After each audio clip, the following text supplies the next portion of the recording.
يتفتفش كلام يوباتش مستر هاجر شمريا كزمادو تمر كودزي فكر በዜማ የተዘመረለት የውበት ቀኔ ከጀርባው የትውልድ ታሪክ የእናቶች ጥበብና የሴትነት አዋጅ የታተመበት የሴት ልጅ ሚስጥርና ጥበብ ያረፈበት ገምሻራው ትፍትፍ ይባላል። ስሙንም ሲሰይሙት ቱፍ ቱፍ ቱፍ ከአይን ያውጣሽ ብለው በመርቃት የከለሉ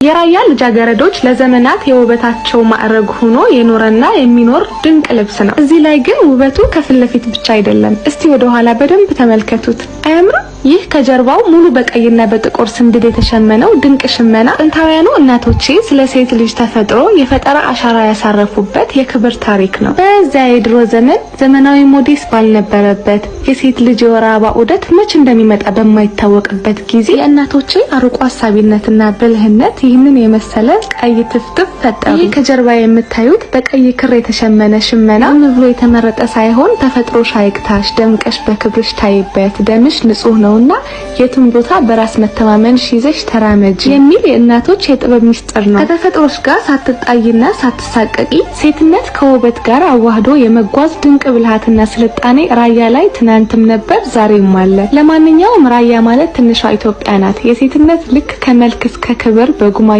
ዜማ የሚዘመርላት የአባቶች ዱዓ የእናቶች ዱባርቴ ጫፍ እስከ ጫፍ ተከባብሮ የሚኖርባት እጅግ ውብና አስደናቂ ባህል ያላት የብዙዎች መገኛ መናኸሪያ አዎ ራያ ትንሿ ኢትዮጵያ ናት። ይሄ ልብስ ለኔ የውድድር መድመቂያ ብቻ አይደለም፣ የእናቶቼ ጥበብ፣ የሴትነቴ ነፃነትና ማንነቴ ለዓለም የማሳይበት ድንቅ ተአምር ጭምር። ዛሬ ስለ ራያ ያወራሁላችሁ ከብዙ በጥቂቱ ነው። ወደፊት ግን ከዚህ በላይ ያሉት አኩሪ ባህሎቿን በደንብ አሳያችኋለሁ። የኔ ዓላማ እዚህ ላይ ብቻ የሚበቃ አይደለም። ልክ እንደ ራያ ሁሉ በየክፍለ ሀገሩ የተደበቁ እንዲህ ያሉ አስተማሪና ድንቅ የሆኑ የኢትዮጵያን ውብ ባህላትን ለዓለም ለማስተዋወቅና የሀገሬን ታሪክ በኩራት ማሳየት ነው።